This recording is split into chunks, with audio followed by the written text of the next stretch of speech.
I've been riding waves, child, guilt through all my days, child. How this place was settled, the murder and the shame. Secrets being exposed, child, truth we must uphold, child. Constant fight for justice to pave the way for change. Living in denial, going through the same old cycle. Penal colony survival, depending on your ball and chain. System gonna customize you, the man ain't gonna redefine you. Gotta hunt like a nighttime spider, depending on your ball and chain.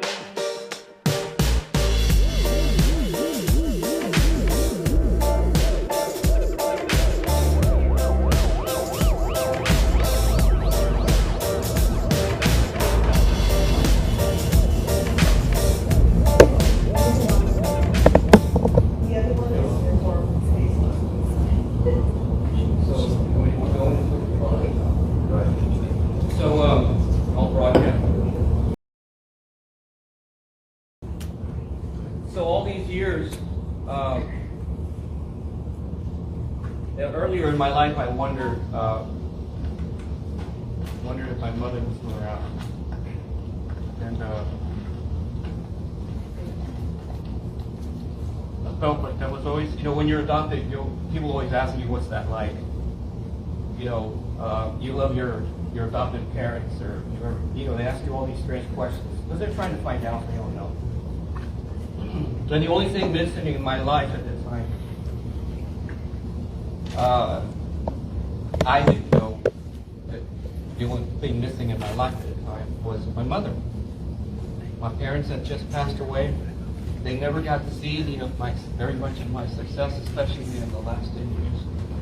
And so my daughter convinced me to take my DNA test, and come to find out that my mother is still alive. And she was alive in San Angelo, Texas, where we would go and pray at the Buttes in San Angelo on Sunset Street that she lived on. So everyone, I'd like to introduce you to my mother, Regina Hernandez. Mom, would you stand up?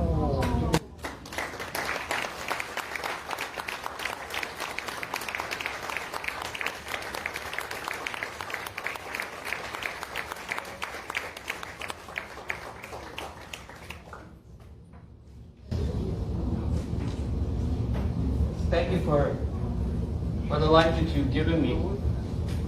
I can't tell you what the adventure has been. I had wonderful parents. I really did. I wouldn't have had the success in my life without two very loving, giving, caring, sacrificing parents. So we'll be meeting Sister Carmen, your patron mayor, maybe the next time. Can you all hear me still? Do I need to? Okay, ladies and gentlemen, we're going to look at approximately 40-something slides. This presentation is done in two halves. The first one is to orient you with the position, begging your pardon. Okay, let me just finish that. Position the mission along the side of the river. And the second half is to address the issue of the annular eclipse that's coming this year over the path of these missions. Okay? We know from our research that the missions were placed deliberately in the path of this eclipse. The conclusive evidence I can't share with you today because I have an archaeologist and an astrophysicist that's helping me write a paper. We're going to publish it. So forgive me for not giving you that conclusive evidence, but I feel that it's important that we publish the information. But before we do that, I'm going to make sure that the Mission Indian Descendants group, that's Margot and Diane, that they get that information first so they can see that it's real, that this is really happening, and that our ancestors planned this out 300 years ago in advance. This is no joke, folks. That's how brilliant they were. And in my opinion, the joke is on the Spaniards. So I'd like to introduce a couple of people here before I get started. Victor, would you get up and introduce yourself, please, sir? Don't need to embarrass you. Hello, everybody. My name is Victor Olguin. I live in Dallas. I've been a student in Bulgaria for the past 8 years. I was born in Coahuila, Mexico, and I've been here in Mexico the last 30 years. And your office? I hold an office position in the state of Coahuila for the indigenous government, Coahuila. We have just been recognized in Coahuila as one of the day communities, regional for Coahuila. Last December.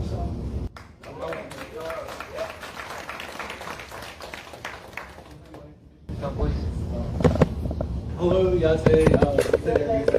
I am Navajo originaire, so young Asian Cody Klein shares fucking strong forget the Russian team with Anida Shane with Anida Shadala. Could ego the initial, so I'm Navajo, a natural physicist from I'm a PhD candidate. Currently have my master's from the University of Texas at San Antonio. I'm currently studying astrophysics, so.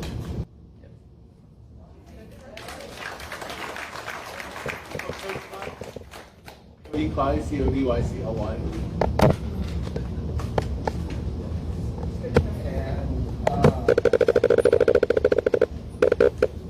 Where are you? So you're looking down, you'll wonder, catch you eye to eye. Please, sir, probably introduce yourself. Everybody my back. I'm Tom Castillo. I'm with the Lagana Apache Tribe of Texas. I'm a cultural preservation officer. I've known Gary for a little bit. We've done a few things together, and thanks to him, I've been able to enrich my knowledge and my information on a lot of things that Gary has come. Thanks to him, we've also been able to go to Limestone and do things out there, and being able to tie in a whole bunch of stuff. So as a cultural preservation officer, all this is really, really important to us, especially for our tribe. So I thank Gary and everybody for us and let's be part of this.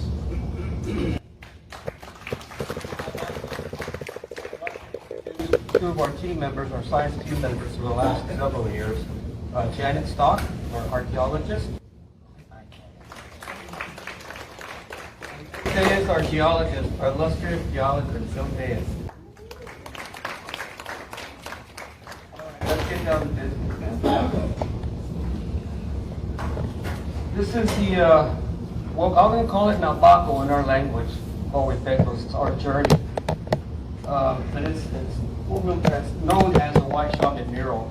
And anthropologists are connecting this painting with Mesoamerican cultures in Mexico.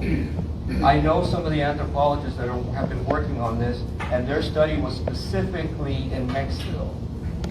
There's a rule under the study of this painting not to look for anything in Texas, even though it's within the Texas area. So what is a Mesoamerican culture, Mesoamerican prophecies, Mesoamerican pantheons of gods? Why is it within the state of Texas? You know, Mesoamerican means Mexico, the Mayas, the Aztecs, the Olmecs, the Aztecs. It's a mystery still.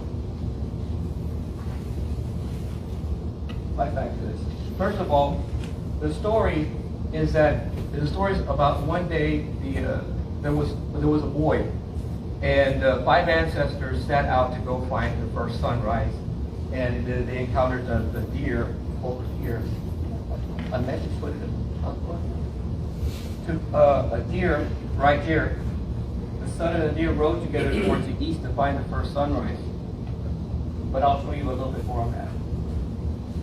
Our study, Joe Tellez and Janet Stock, was to show that this portion here, this black dot here, this line, this portion right here, we showed in a paper for the American Archaeological Society. Society for American Archaeology, and showed that those 4 dots in that squiggly line were the edge of the Balcones Escarpment and the 4 fountain springs along I-35. Martin Springs, San Marcos Springs, Comau Springs, and San Antonio Springs. So we published our work, myself, Joe, and Eric Schroeder published our work last year in the Bulletin for Texas Archaeological Society, showing that the White Shaman mural is a map of Texas. 2,000-year-old map of Texas, and only the Babylonians have been given credit for something like that anywhere in the world. Not anymore.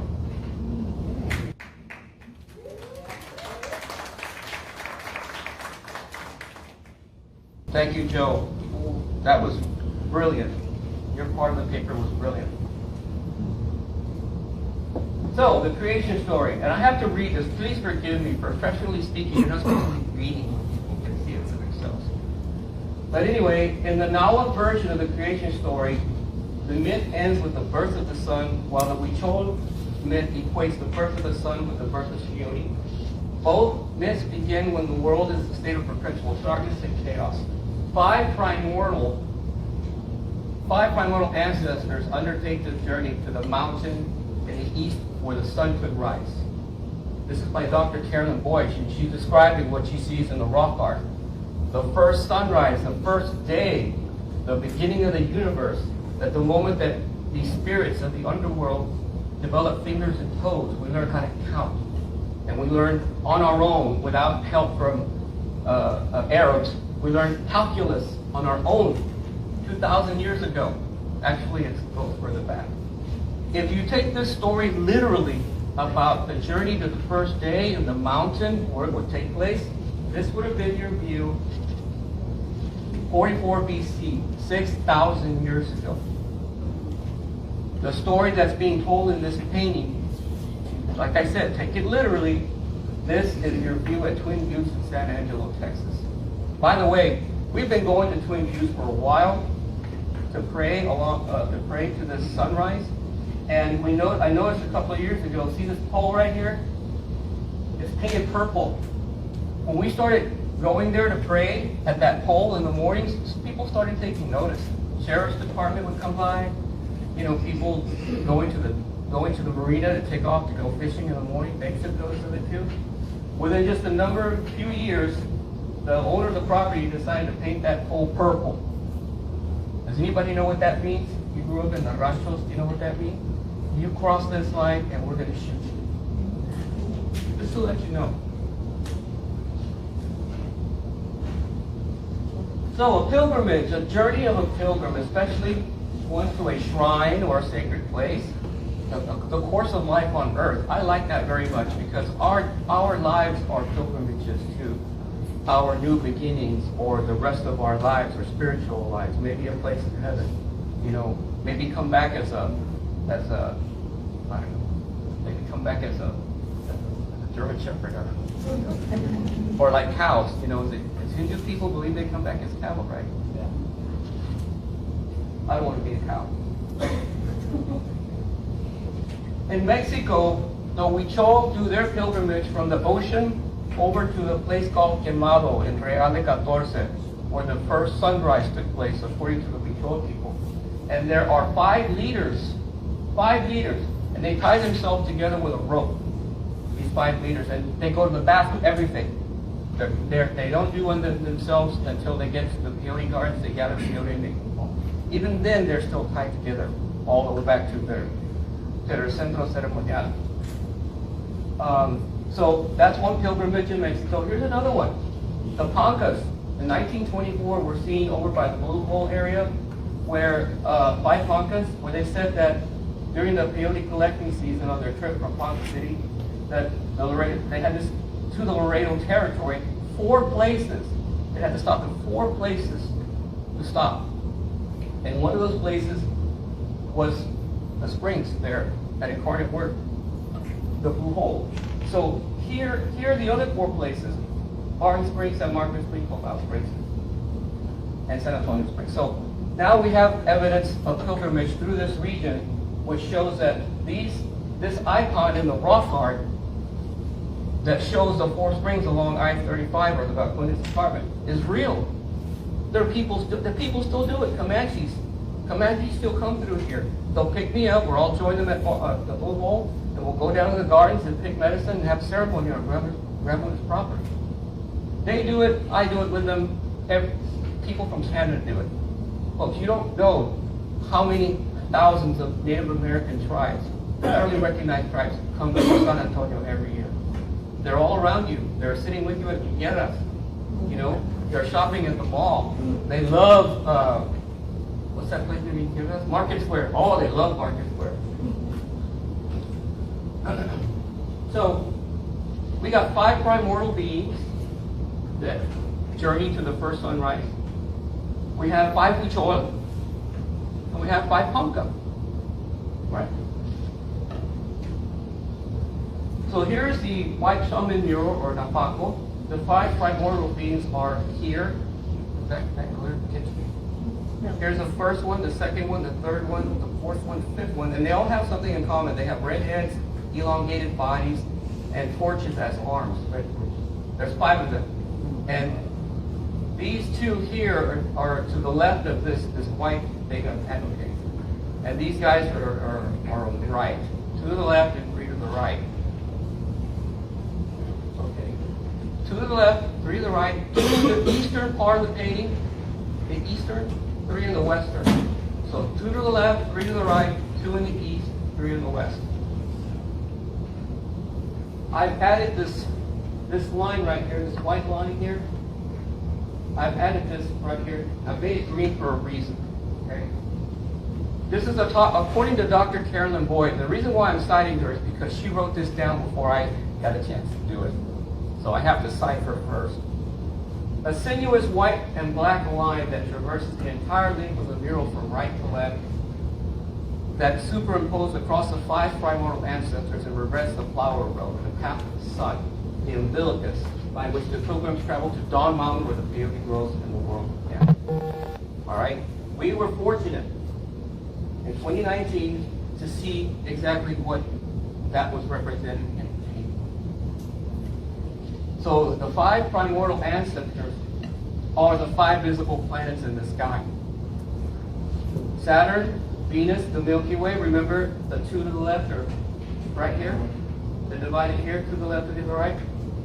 This is the Milky Way right here, dividing the 2 to the left, Jupiter, Mercury, and Mars right. Y'all see that? 2019.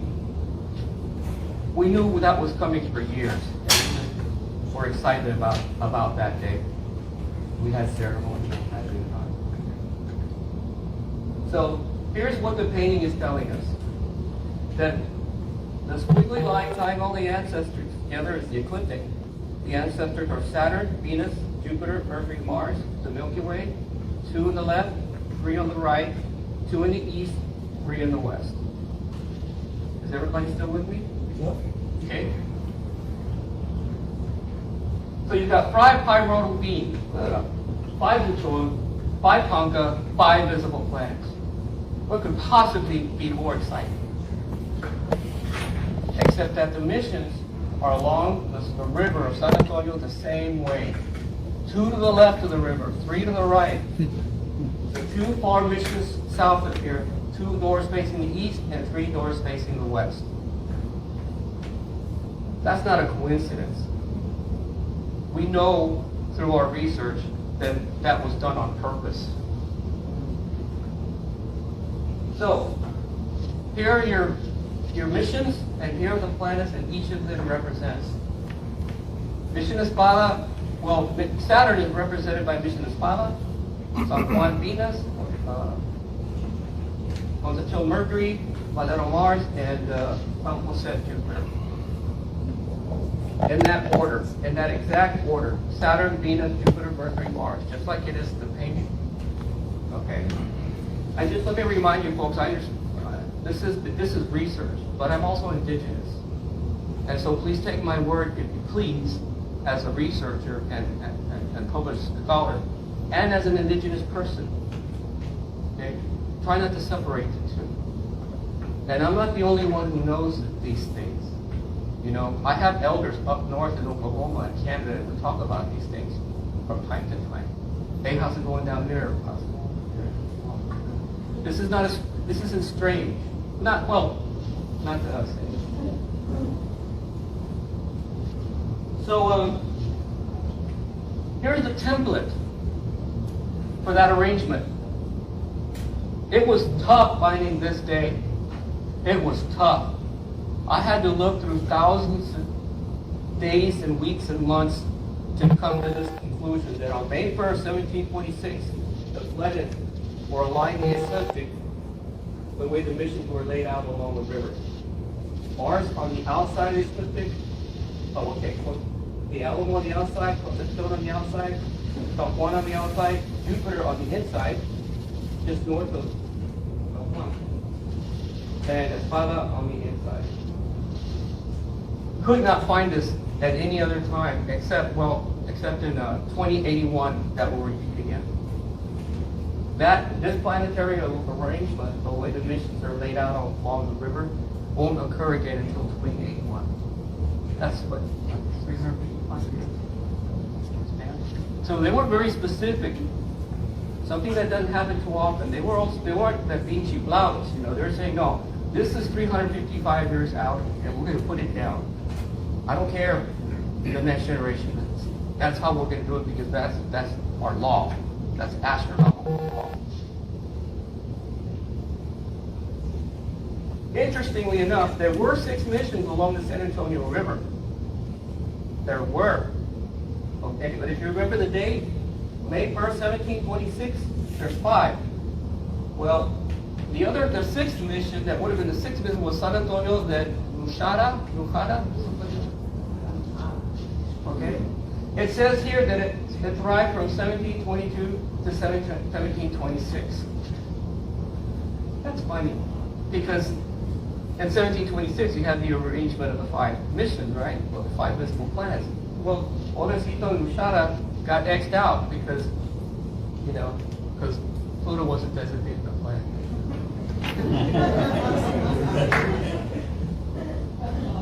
So I'm glad y'all got that.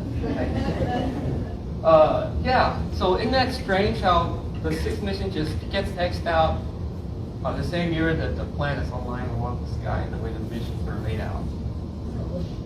That's wild. So you got 5 primordial beings, 5 visible, 5 visible planets, 5 missions. 2 to the left, 3 to the right, 2 facing east, 3 facing the west. Take a break. Will we turn the lights on?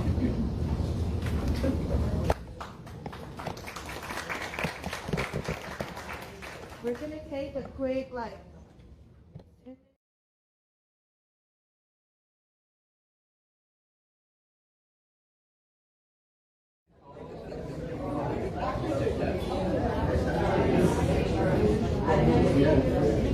Okay. Wow, I wish it was this noisy at Brackenridge Park with all the birds. The trees and the birds. You know? What a travesty. Uh-oh. Elders speak useful? The elders talk? Of course, yeah. So, well, that's better. I can hear that. I can tell that's better.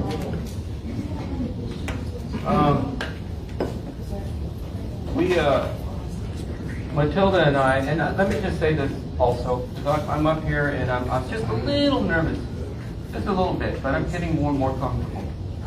But if it weren't for Matilda Torres, you guys, I wouldn't be standing here. You know, 5, 6 years, 7 years ago, my work was stagnant. I had done everything that I could within my power to get this information out to you. Okay? Everything. Grants, the whole thing. No one in the city of San Antonio was listening. Not even the indigenous community were paying any attention to it. Probably because of me. Because I can be a very polarizing person. I look you in the eye. If I know you well enough, I'll kiss you on the cheek. Some people don't like being touched, you know, but I'm a very loving person. Now, people may not be comfortable with that about me. But in any case, I had a hell of a time getting it out there to the community, and it went flat. Nobody cared, nobody listened except me. So I want to thank you, Matilda, for...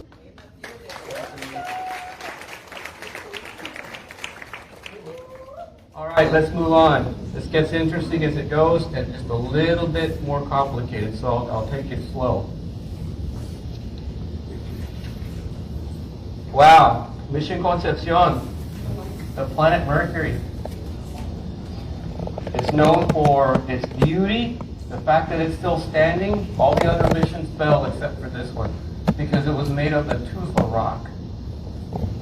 And it wasn't quarried from underground. It was quarried from the surface. You can get Joe Tellez over here. He works for the Cherokee tribe of Oklahoma as a contractor. He's the man who makes things happen for their tribe. He can tell you exactly what tufa is, how it forms, how long it takes to form, and how big that massive, what did you call it, Joe? The massive rock that it was that created this. Yeah, like mountain. Yeah, massive. It's known for its double illumination on August 15, 2018. And please ask me about that. If you remember, ask me about it afterwards, after this presentation, because it's not a part of my presentation. So if you want to know a little bit about why that double illumination is there, I'll tell you. But just a hint, you see where the sunlight is touching the Assumption of Mary? Mary is the constellation of Virgo, the Virgin. Okay? Everybody got that? And underneath Mary is this annular eclipse. I've heard Father David talk about this eclipse, saying that when Jesus was crucified and was dying on the cross, that there was an eclipse over the area where Golgotha, where he died. And it was, from what I understand, that the Jews realized that they had just killed the Messiah. And there was even an earthquake, I think it was. And so there was an eclipse that took place. And I don't remember all of what Father David says about it, but I'm not going to put words in his mouth. But that's what I understand him telling me. I've also heard that the provenance of this painting is 1691. Any historians here that heard the same thing? Anybody? I was hoping there'd be somebody who heard that before. Well, if that's the case, and if this is an annular eclipse, we can go back this right here. And you notice how it's thin on this end and it's thick on the other side? It's like your peanut butter and jelly sandwich just suddenly slid to the bottom. See that? Or your Oreos is melted and it's okay? Here we are. Other encounters of natives at spring localities along the Balcones Escarpment include a report made by Terran de los Rios expedition in June of 1691. They encountered a large village of Payaya Nation at San Antonio Springs, as well as several thousand natives, including the Humano captain Juan Sabeata at San Marcos Springs later that month. Once again, these four fountain springs on the edge of the Balcones Escarpment come into play historically. This was part of our bulletin for Texas Archaeological Society. This is Eric Schroeder's research, and I think he's citing Mariah F. Wade from her book, The Native Americans of the Balcones Escarpment. The Edwards Plateau. Who corrected? All right. Well, what were they looking at? They were looking at this eclipse. Here it is over Mexico City, and you can see, you catch the edge over here. If I'm doing this correctly, maybe this was to them it was a partial eclipse.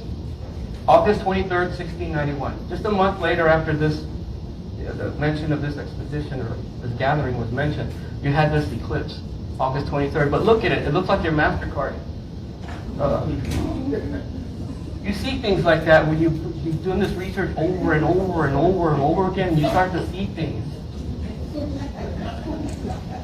You know, se te va la onda. And so, but that doesn't look at all like the eclipse underneath her feet, does it? But I'm sure her credit was really good. But however, before and after, you had a set of twin eclipses in 1683, well into the entradas in Texas. And then in 1737, way into the building of the missions here in San Antonio, there were these twin eclipses. And Dr. Angela Speck, whom I'm writing this paper on the stuff that I told you that I can't share, I'm sorry. She sent me this graphic here of the one in 1731. These are all of the eclipses over this region in the 1730s.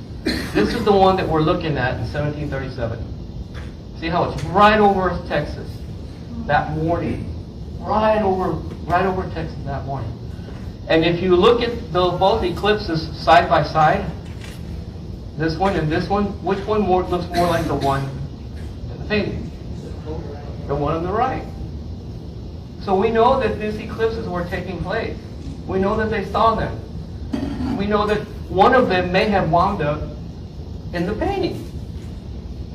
And why was it so important to them?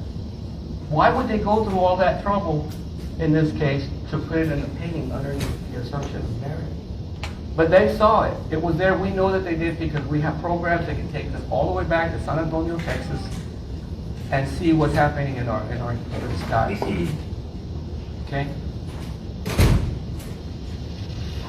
And there they are together in this painting. So eclipses are very, very important. I can tell you they still are important to our culture, our POE culture, eclipses. I'll explain here in a little bit. We'll go in a minute. So yeah, everybody see that? And I was careful to put the image of the Assumption of Mary along the ecliptic like the actual and the date, right? Okay, and there's a date, March 1st, 1737. Sorry, I messed up the M there. So, I have a question. This is the kind of thing that gets underneath my skin. Because it takes thousands upon thousands of hours to compile this research. And you read through it all, and you read through it all, and you double check, and you triple check, and you check to make sure that you're not lying to yourself, and you're most certainly not going to lie to the public about what you're finding. Everything that you see up on the screen today, you can go and find yourself on your own. I haven't fudged any of this, but this is the way I've arranged it for you to try and understand the way that I see it. But that doesn't make me I didn't create this. They did. I didn't do it too. Thank you for nodding like that. She's got a master's degree, man. Watch it. Question. We just talked about eclipses that took place in 1691. 1683. Over the right here, it says, a native connection to the Edwards Plateau region is a statement by Juan Sabieta, a Humano captain and resident of La Junta de los Rios, in the deposition to the governor of El Paso in 1683.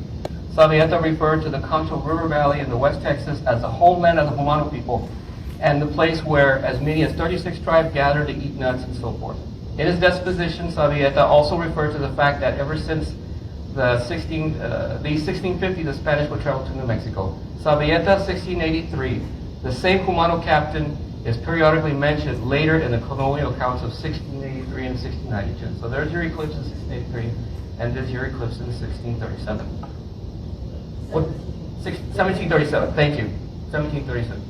What bugs me is that when you read this history, you go back to this record of history, none of this text does it mention anything whatsoever about eclipses. Nothing. They leave it out. How can you leave something out like that that affects the people? How can you leave it out? Yeah, they gathered along the balconies, there was an eclipse there. They left that out. The other thing that I learned while doing this research, look at this, May 1683. Halley's Comet is over our skies. You can bet on Halley's Comet, you can set your watch with it. But is it mentioned in the entradas? in the history? No. No, they don't mention it. They leave it out. How about 1758, near the height of the missions that are being built here in San Antonio? Hades Comet. Any mention? Nothing. They don't mention it. They don't say nothing about it. Here's a big shock to me. December 12, 1531, Hades Comet, on the night that the Virgin of Guadalupe appeared to Juan Diego. Nothing in the historical record. I'm trying to make a point here. Brother, you know, trying to make a point here. This Indian heard about it. But me personally, I'm going to be a real nice guy. And I'm going to say leave history the way it is and let indigenous people put their input into it. Amen. This new information that we've gathered, okay, it needs to be a part of the narrative, especially the mission and descendants. It needs to be part of our narrative.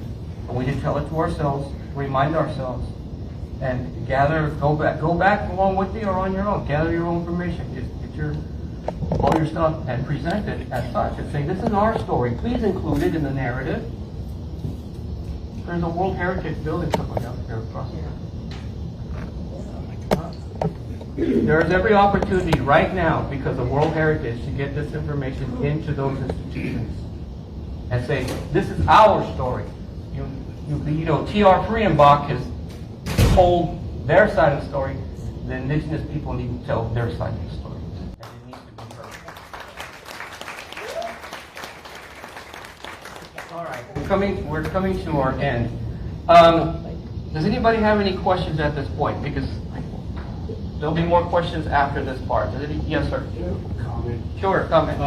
You know what you were just discussing, what this terrestrial thing being left out. You must understand that at that same time, near about that same time, Galileo was stuck in a dungeon. Galileo was stuck in the dungeon for saying the same thing. Yeah, was stuck in a dungeon because he didn't want to have anything to do with celestial. The Catholic Church did that to Galileo. Okay? That's wonderful. I mean, I'm sorry for Galileo. You know, really. But see, there are people out there that when you hear this, hear it for what it's worth. Though not because I'm saying it. Take the science, look it up yourself. Yes, sir. You said the firmament of the painting was 1691? That's what I've heard. Oh, I was just suggesting, my suggestion, when you put the total eclipse on either side of it, it matched the work of 1737. Yeah. And where's that painting located today? En Mission Concepcion. And Mission Concepcion was established in 1731, so to me it would be more favorable towards 1737. That's you can make that argument. Thank you. If when I put this presentation together, I watered it down quite a bit, and that was one of the things that I would have said. But thank you so much for You did spin a wonderful thing. Thank you. Thank you. Very That's all fact. I'm not making this up. Just you gotta connect the dots, you know. All right. We've got some twins coming up. Annular eclipse twins. This year, October 14th, 2023, over the state of Texas. It's going to start at the west coast. It's going to come clear across America, across San Antonio, down into central Mexico, like an airplane. 54 years later, in 2077, you have a second one here.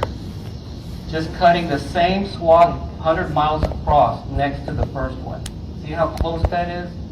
Here and here. We know that the dividing line between those two is from San Angelo clear across Jacob's Well through San Marcos. Just like it is in the painting in the rock art.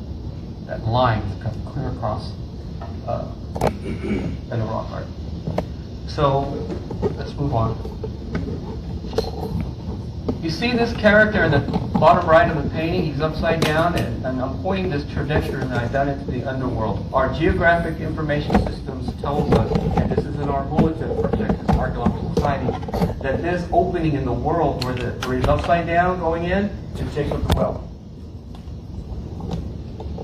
Jacob's Well is the entrance to the underworld according to South Texas, Northeastern Mexican beliefs. If you've seen Jacob's Well when it's full, it's beautiful. If you see it now, it makes you sad. But this character here, he's upside down. He's got a black center in his head. He's got a yellow aura, identical to an annular eclipse. Okay, everybody with me? Daniel, I don't want to put you to sleep now. Okay. So, about this character, Dr. Carolyn Boyd says, the 12th motif described by Boyd is a collection of blah, blah, blah. Okay. The 5th jicarero, this guy, and its deity avatar, this guy, an upside-down red-bodied anthropomorph impaled with a dart. This latter figure is derived of the figure described in blah, blah, blah. The upside-down figure represents the god of the setting sun, or the snarer of the deer. The snarer of the deer. This guy right here, according to Boyd. Boy, she nailed that one. She nailed it. Associated with the setting sun. Well, where does that setting sun take place? Where could it possibly take place? In San Angelo, Texas, at summer solstice. You stand on this side of the lake on Knickerbocker, and you're looking over the lake. That sun just comes, it goes across the sky like this, and it looks like it's going to go into the mountain here, but it gets to this point and it just drops down. So we know the geographic location of that setting sun. We know the geographic location of the snare of the deer. The eclipse. I'm identifying as the eclipse in the painting.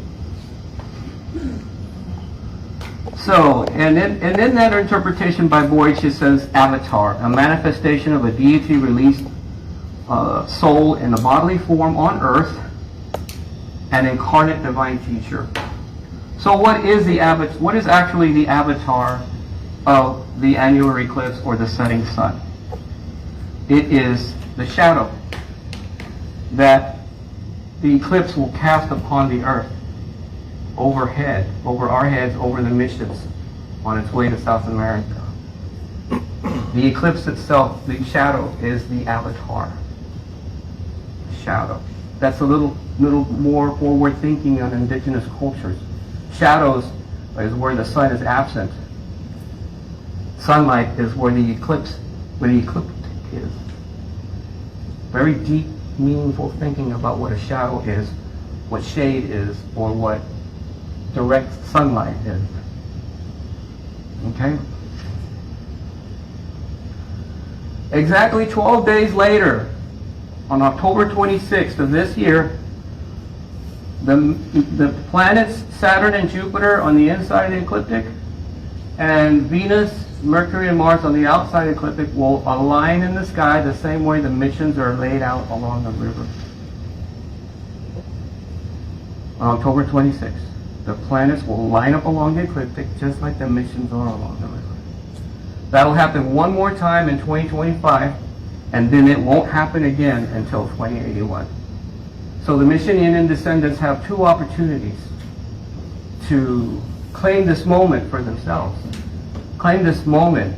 The planets are lined up along the river like our missions are along the sky, along the missions along the river. Eso es lo nuestro. We claim that moment. You know, this is Saturn, that's Venus, that's Jupiter, that's Mercury, that's Mars. Don't tell me any different. It's all lined up in the sky, just the way they are lined up along the river. Okay? So that's the end of my presentation.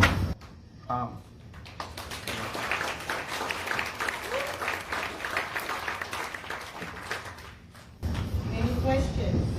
Yeah, because I'm thinking and nothing. We know we made y'all wait to the end of his presentation, but this is your opportunity, and I think we have a question right over here. Next year, there's going to be an eclipse too that crosses Yes, the April. entire country. It's going to go right over this area. I think Kerrville is one of the I'm sorry. places. I think they're all booked. All the hotels around here, but Have you done any research? You got insight? Actually, Matilda was the one who figured that one out. It's in the painting too. And that one is a total eclipse. That's total. Yeah, the And one it this also year is goes a- on across the entire country. Yeah. It's It like, has more spiritual meaning. I gotta work on it. well, just a reminder, folks. Yes, when I say it's in the painting, we know because of the math. When we say the missions are along in the path of the eclipse, it's because of the mathematics. But, and I'm sorry once again, we're publishing that work, and you'll get to see it. You'll get to see it. I promise you'll get to see it. But the Mission Indian descendants are going to get to see it first. Yeah, you're welcome. Very conclusive, out of this world. You're staring right at you. Anybody else have any questions? I know he gave a lot of material, so you're gonna get home and you're gonna say, oh, I always had to ask that. Yes, sir.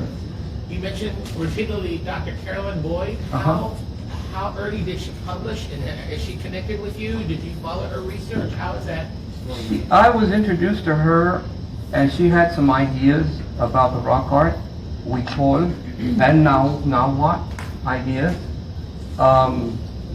And because at the time I was a caretaker of the peyote gardens, and I would have access to peyote culture, right? Do you know what year Pantheons. that might have been? Oh, that year, that was a 2009. 2009. And so when she introduced me to the painting, I was looking at it and said, well, I don't know what I'm looking at. You know, point something out to me. What is this? And she had pointed the 5 ancestors, and the underwatery world, and she pointed out the first sunrise. And I'm like, man, that sounded very familiar to someone like me who was sitting in a position that I had. And I was thinking, oh my God. All right. So a closer look at the painting. For the next couple of years, I took a geographical view look at it. I said, these have to be locations. These have to be places. And the one thing that gave it away was the Dave Worcher transcript. He wrote a paper in 1976. He was interviewed in 1976 at the University of Carnegie, where it said that he was there in 1924 when the Ponca were passing through, and that they were stopping at 4 places. And the last one was near the Blue Hole, the most important one. And I said, okay, I knew at the time that there was at least 4 springs along the Camino Real, or the places that they were talking about. So all I had to do was do a little thinking and a little researching, and there they were, the 4 fountain springs. And I looked it up on Bruin and Bessie. Each one was a fountain spring. There's no question about it. But that wasn't my first discovery. My first discovery was learning that Enchanted Rock there was a moon goddess in the painting, and she's decapitated. Well, her decapitation takes place at Enchanted Rock, and Enchanted Rock becomes the moon. And the void on her neck is the devil's sinkhole, where moonlight comes overhead. That aha moment was just really wild, really, really wild. But it all happened through experience and observation. Yes, ma'am? So, in that celestial map, you showed Eridanus, which is Eridanus, which is what we're fighting at Brackridge Park.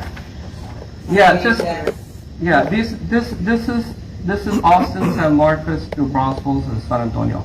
This is the constellation of Eridanus right here. And the reason why it sits below the line of the ecliptic, and in this case, it's not the line of the ecliptic, ladies and gentlemen.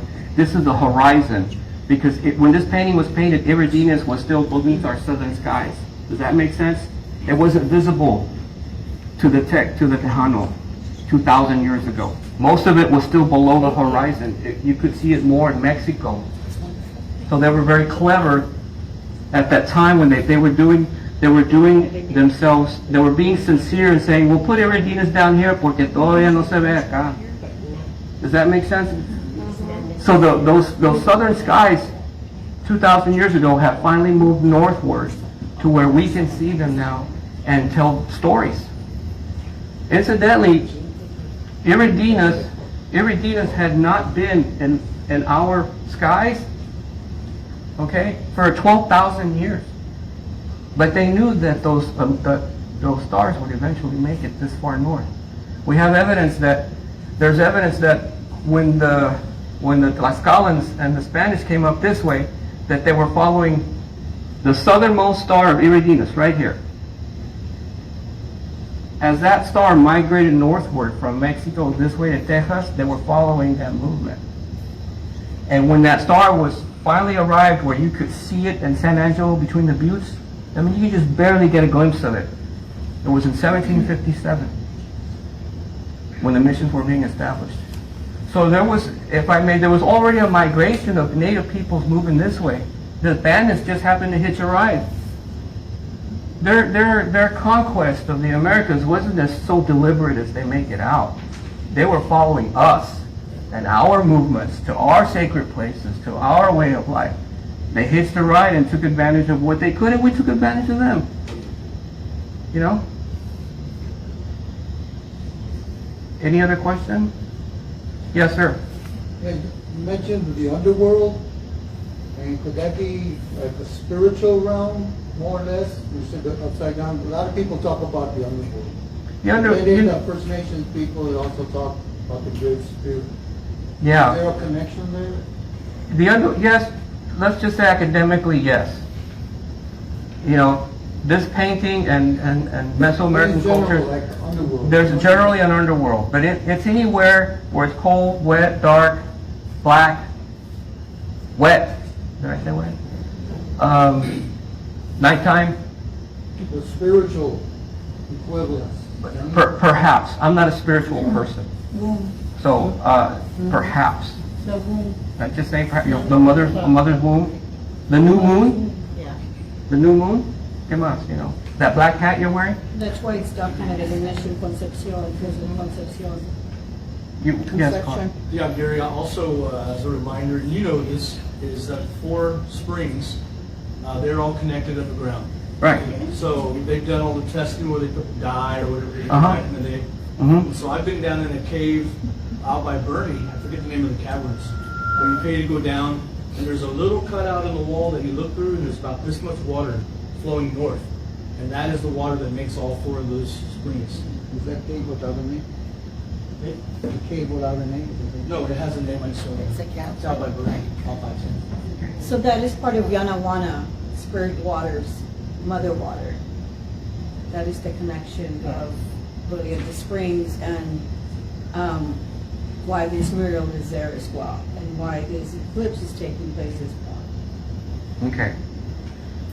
Yes, ma'am. And that's the connection with Juan Diego. And Halley's Comet was in the sky. Mhm. How do you miss something like that in history? Well, you do it, I beg your pardon, you do it deliberate. Was the Virgin the comet? No, let me say, I can't say specifically. I can't say that, but I'll tell you this. Every 532 years, all of the astronomical things that take place that constitute Bonanzi or the Virgin of Guadalupe appear. So Bonanzi appeared in 997. She reappears in 1531 and then given the name Virgin of Guadalupe. And she's due back in 2060. 2060 with the rearrival of Halley's Comet. You get me? 60? 60. Just look up the next time Halley's Comet's up in the sky. Okay? I won't be here, pero look it up, and if you can get a Starry Nights program, go to 1531, look at the skies in 2061. They're the identical same skies. And the sparkles that are around her depiction are those are what's seen in the sky when Halley's Comet comes by. Could be, but I'll tell you this. What it is Halley's Comet and its tail has a lot to do with the effects that you see. La cola. The tail that has its effects. Very, very, very. Kelton, did you raise your hand? You're just being quiet. Anybody else, folks? I can really, if you need specifics, I can give you more specifics without giving too much away. You're very welcome to ask. Yes, sir. my questions for our mission Indians, are we gathering or meeting anywhere on that day, or anything been planned? Like, I heard we're meeting here at San Jose, Mission San Jose. For the annular eclipse? Yes. Yes, Mrs. Samuel. The mission? And is there a time, or has that been decided? I'll post that on Facebook. What was your question, Mom? Yes, you said to ask you in the middle of the break, before break, about the 2 lights at the... Oh. While he's answering that question, is there anybody else that did not fill this out? I didn't sign it. Just so that I can go by and catch, get your information. Well, the eclipse is taking place, this year's eclipse is taking place in Virgo. The light that's hitting, the Assumption of Mary is hitting Mary, the Virgin. You make an announcement between the two is generally telling you that first light is telling you the eclipse is going to hit in Virgo. And by the way, when the light shows up on Virgo, or the Assumption of Mary, and then the second light's on the floor, that's a straight line all the way out the door. To our peoples, that is the ecliptic of the sun. Right? Remember the following eclipse in 2077, the twin? The twin? Everybody remember that? The second one? It appears below Virgo. So the Assumption of Mary's here, right? And the light's hitting her here, and then there's another light down on the floor, correct? That's the next constellation that the eclipse is going to take place in. It's telling you. It's going to move from here to here in 54 years. That's what it's telling you. You know? Our ancestors did this stuff deliberately, and I'll tell you what, Carl, please forgive me. Give me a second. As I did this research, I realized that our ancestors were afraid that they weren't going to make it. Yeah, they were being smart. They were being clever. They were hitting the Spanish head on. No. Cabron. You're not gonna just come in here and run roughshod all over us. We will dictate how this is going to turn out, and it's going to turn out in our favor, or we'll overwhelm you and just kill you all. There had to been a deal. And so I believe that when you look at the evidence and you read history and blah blah blah, you think, God, they weren't too sure if this was all going to turn out all right. So they promised to themselves that they would put these missions out there like they did and leave evidence behind of what their experience was and what was still yet to come 300 years down the road. They told themselves, if we don't make it, at least these buildings will. And then 12 days later, 12 days after the eclipse, the planets line up along the skies like the mission. And yes, that was their plan, but folks, this is the White Shaman mural is a 2,000-year-old painting. I got with the astrophysics department 7 years ago, and we looked at this work. The White Shaman mural is a 4,295-year calendar. And of course, they said, okay, Gary, I gave them the evidence. They said, okay, it's there, okay. Any case, the mathematics that our ancestors were using to put these missions down 300 years ago had already been sorted out thousands of years earlier. They already knew thousands of years earlier that these two eclipses, these twins, are going to come right over this way. Our brothers up north, Dene and Pueblos and these guys, they know that stuff too, man. They know that. Let's not think that us South Texas Native peoples would live in a vacuum. Yeah, in a historical vacuum. We've been placed in a historical vacuum. But there are tribes up to the west of us that know these very same information. They just don't tell you. Because they're trying to keep what happened to us from happening to them. Does that make sense? Yes. Yes, ma'am. You probably talked about this when I was gone, but just in case, Did you mention to them the figures that are right outside Mission Concepcion's door? No, And what that means? no, No. I didn't. Will you? Yeah. Sorry, guys. Yes, Carl. Yeah, so each mission here in town has a planet connected to it. That's correct. And so last time you spoke, you talked about the animal connected to it, to each building, each mission. Like San Juan, my family's mission is a venado. It's a deer. Yeah. Correct? Sure. So the other ones, what were they? Well, look, let's put it into a. I'll tell you like this. So, Saturn or Mission Espada. Okay, Espada is what? What's that in Spanish? Sword. A sword, right? That sword or that spear or that point is associated with the god in the east. The god. Let me pull it up real quick. That's a great question. We have to answer it.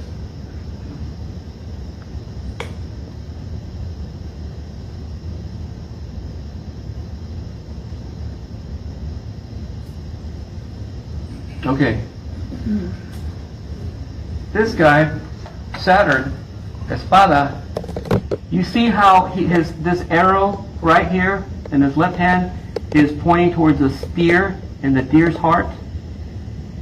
What kills the deer ultimately in our creation story is the sun, the warm sun, stabs the deer in the heart. This is the sun with an atlatl, and the atlatl is killing the deer, the morning star, Venus.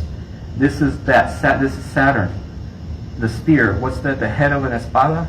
A point. You get me? That's why I call it espada, because it's associated with Saturn, the warm sun that killed the deer in the morning. Okay. I'll add to that. Historically, when you're at the Alamo, let's say I'm standing on top of the Alamo, and it's winter solstice, and the sun is rising over here. I'm looking west. Sun is rising in east, and the sun's going to come across the sky over the Alamo, and it's going to set over that corner of the building right there. This is winter solstice, and you're standing on top of Mission Valero. I said Father Valero. Valero. That direct line, when the sun sets over there, and way on the other side of the horizon, there's a direct relationship between the mission and where the sun set. Okay?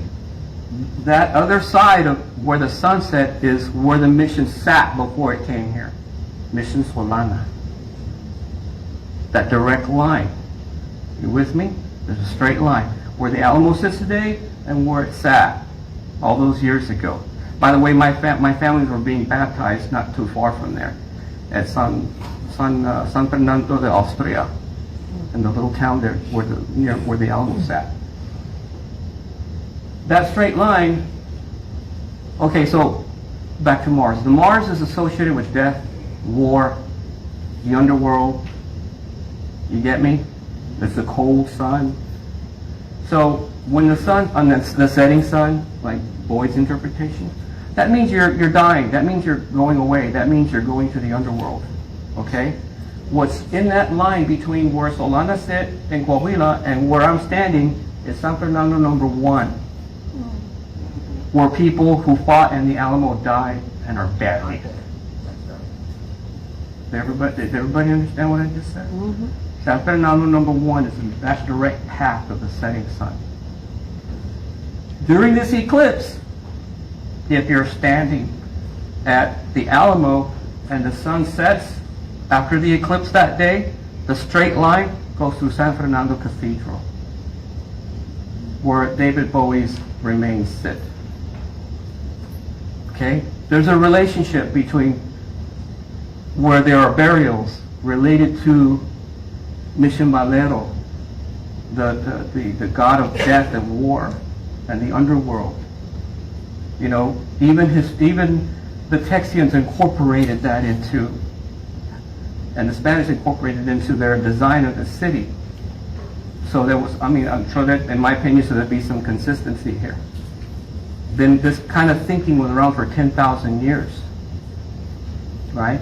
So let's try and get in on some of that so we can enjoy some kind of success here. Let's go along with this indigenous people, because we need them on our side for one reason or another. Let's go along with them just as much so we can get somewhere. I would have done it. You know, that's, to me, that's, anyway, the Alamo is more than just the Alamo. It's a god that represents war and death and the underworld. And in cemeteries. Anything else? Okay. You were naming the missions compared to the animals? Oh, the animals, you know, okay, but that's right. The mission I associated, someone is associated with the deer, but Saturn is the warm sun, Venus is the deer, Jupiter represents Mother Earth, Mercury represents the moon, and Mars represents, I'm sorry, I'm confused. Espada is Saturn, San Juan is Venus, San Jose is Jupiter, Concepcion is Mercury, and the Alamo is Mars. Animals. Alamo. But animals, no animal associations. I don't remember ever associating each mission with an animal. Only San Juan. Only San Juan. What's associated with the letter? What's associated with letter? Yeah. Mars? War. The setting sun? War. War? The setting sun? Yeah, war, Mars. Yumpers? By the way, you see, remember there's twins? There's 2 eclipses coming 54 years later. There's the second one right there. And the other way we were able to find this particular sun, this eclipse that's coming, is there's a straight line from here to here, all the way up to the top of the painting, right up here. And if you can barely make out a nose and an open mouth and a chin and a neckline here, can y'all catch that right there? That's Nueces River. You got a phone, look up the Nueces River. It's a woman's face. And the annular eclipse, the trajectory, the back of the trajectory of the annular eclipse puts it right behind the Nueces River. I know I've mentioned that before, so I don't have a problem with it. But that's how we zeroed in on this particular eclipse. Is the trajectory path along the state of Texas.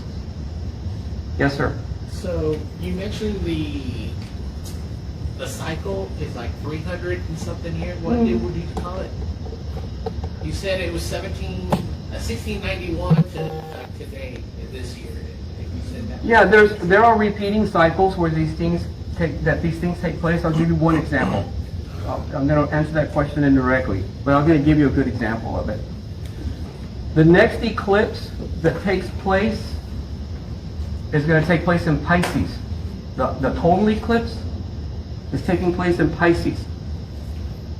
The last time you had an eclipse take place in Pisces in the exact same spot was in 1940, April 7th. 1940. April 7th, 1940, clear across Texas, right over San Antonio. You with me? This eclipse returns back to the very exact same spot exactly 84 years later. So there's a relationship between the moon and its repetitious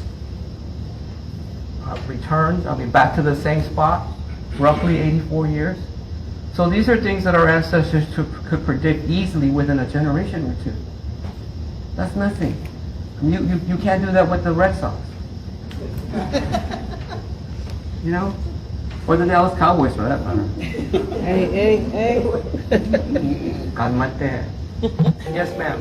So, I guess my question would be, so using this, the missions and your work with the white shaman, would you say that these missions would be maybe temples or monuments? We should see them as temples or monuments? That's a great question, Matilde. I would see them as monuments to... Okay, yeah. She asked if we should see these buildings as temples or monuments. You could do both. Professionally speaking, they appear to be, and I believe, that they are monuments to our ancestral gods, the first journeymen through the universe in space and time, which are the 5 visible planets. Because if we have, by the way, guys, we're using Starry Night, Celestron, we're using NASA Solar Calculator, we're using all of the big calculation tools, thank you, Master, tools, and looking back in time and gathering all that information, you begin to see these patterns, You're like, oh my gosh, I was there, I wasn't there, I wasn't even born yet, my mom was there, you know. And they're repetitious. That's normal. And when you look at the evidence about these annular eclipses, 300 years ago wasn't a long time ago. It wasn't. It's recent compared to the thousands and thousands of years it took to compile all this information. You know? And here's the last thing I want to say about that. We weren't the beggars and running from the Apache, looking for shelter, God save us. We weren't those people coming into these missions. We had a plan. We were ready to deal with the Spaniard and the Franciscan. We were ready for him. Okay? History likes to write us off as poor and destitute, when in fact we were astrophysicists, mathematicians. We had it all. Before the word was even thought of. Yeah. Colleges. Yeah. Indian ears. We had it all, man. But we didn't spend our time on trying to build on that. It was satisfactory enough for the hunter-gatherer, because this hunter-gathering way of life kept you on your toes. And by the way, every time a civilization has fallen anywhere around the world, it's the hunter-gatherers that put everybody back into mode again. Yes, sir. Wait, wasn't that the books? That was their school? Yeah. They learned from that, like you said. Yeah. That was sufficient for them. So, once again, Margot, where's Margot? There you are. I really would like for you all to take this in and realize how incredibly brilliant our ancestors were and how they worked all of this out for themselves. And own it, please. Not me. You can take a picture of me taking home, turn it up, or set it on fire if you want. But this data is more important. It's more important to science. Our ancestral science. Our ancestors had their own sciences. Geography, astronomy, math. That still isn't accounted for in Texas history.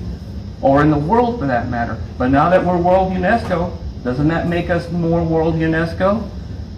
I don't want to be World UNESCO because the conqueror wrote the history about what happened to us. I want us to be World UNESCO because we had our own science, we had our own methodologies, we had our own buildings with monuments to our gods.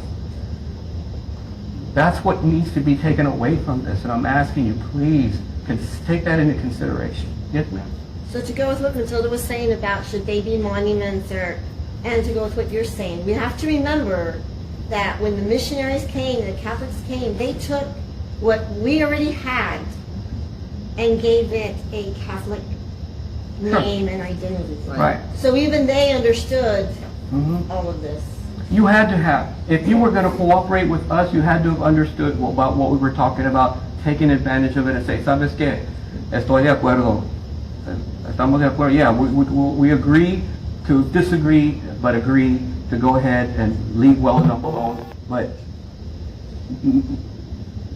turn it into something big and massive and impressive. And I mean, come on, we all have egos. The Spanish had egos taller than the Greeks, man. They believed they were gods themselves, you know. And so I could see where we were cooperating more with them than what history writes. Yes, ma'am. Right, so I guess one of the things too that I like to point out is like the double illumination that takes place on August the 15th.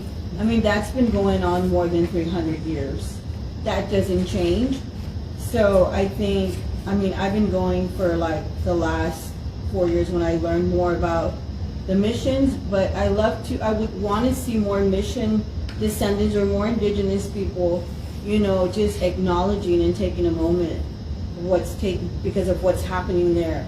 You know, I know there's always been like a disconnection. I mean, I was there, you know, because my family came from Central Mexico, but at the same time, you know, I wanted to know more about these missions and, you know, kind of retell the different histories. So that's been kind of part of my research of doing more into the missions, and I've learned so much that I think as indigenous people or the people here in San Antonio, we need to look into that. So, you know, hopefully the next generation can just pick up from here, you know, and just continue to do more of the research, you know, about these missions, you know. And like I said, when I learn more about, I look at them as temples or monuments just because there were so many people buried there, so they knew where to bury themselves.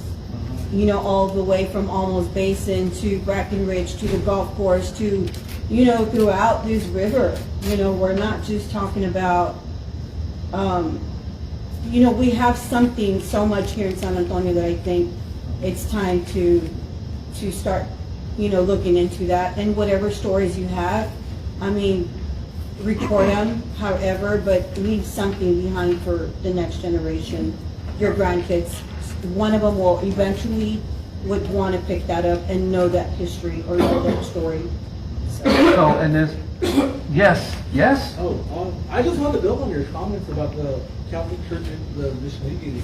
Was that this story reminds me of something in parallel with the Pueblos of New Mexico. Is that when the Spanish first came in the original conquista of like the New World, is whenever they took over these Pueblos in these villages, they let them practice their religion. And so when you look at, say, places like the best one I can think of is Acapulco Pueblo, is that when you look at their cathedrals and their graveyards, they put themselves in, they put their culture and everything into that. And these Pueblos practice their religions until the Inquisitions happened. These priests let them practice and worship God however they wanted, but then finally, whenever the Inquisition happened, that's when they finally buckled down and started saying, you gotta worship God in our way, a European way. And so that's what drove them to take their prayers on the ground for the Kivas. And right. Yeah, and just like that, we, at least the northern tribes, took those practices and turned them into the Native American, today's Native American church. And one last thing, forgive me. I would also like this, not to just look in the past and say, hey, we were brilliant scientists. What I really would like to do, ladies and gentlemen, and I mean this humbly, I'd like for us to embrace their work and their research and their math and try and pull ourselves away from today's indigenous stereotype. That stereotype does not serve Mission Indian descendants' purpose. It does not serve you whatsoever, at all. Okay, the most famous Paiute chief in the United States, his name is Melvin Milo. Melvin Milo is Comanche. He's the one that comes down every year and drags us all out there and do his work. Anyway, he runs this ceremony, TP ceremony, Paiute ceremony, and he's a Methodist minister, by the way. I'm Catholic, I don't mind. He runs his ceremonies in unlaced tennis shoes, sweatpants, and a white t-shirt. And he's Comanche, and he speaks his language clean, full-blooded Comanche. And he doesn't, when he goes into that ceremony and it leads us all in prayer, he's not a stereotype. Am I making sense? Please, let's break away, let's help use this information to break away from this stereotype. Otherwise, people, I'll tell you this for sure, as a researcher and a published one, they won't take you seriously under that stereotype. No. That's right. They won't. They're going to look at you like just another dog and pony show. I'm serious. Thank you all, and God bless you. Got me feeling some type of way. Ball and chain got me feeling like I'm a slave. It's like I'm swimming up, but an anchor's got me drowned. But still I survive, and to keep alive I gotta pray, pray, pray. We may find the need to mix up all the colors, break down the walls of race. Get among, gotta do your time now. Gotta take it in your stride now. Gotta make what you can come alive now, depending on your ball and chain.